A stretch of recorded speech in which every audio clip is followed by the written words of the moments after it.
Hinikayat ni Chinese President Xi Jinping ang mga ambassador ng China na bumuo ng isang tinaguriang diplomatic Iron Army. Ito raw ay para mas maisulong pa ng China ang kanilang foreign policy at protektahan ang interes nila sa soberanya at seguridad. Kailangan din daw dagdagan ang impluwensya ng China sa ibang bansa para labanan ang anyay tangkang mga taga-kanluran na supuin ang China.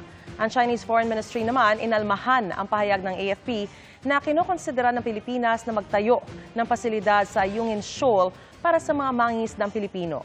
Ayon kay Chinese Foreign Affairs Ministry spokesperson Mao Ning, base sa Declaration on the Conduct of Parties in the South China Sea na nilagdaan ng China at mga bansa sa ASEAN, kailangan panatilihing walang pasilidad o naninirahan sa Yungin Shoal na tinatawag nilang Ren'ai-jiao. Iginiit din ni Mao Ning na parte ng teritoryo ng China ang Ayungin.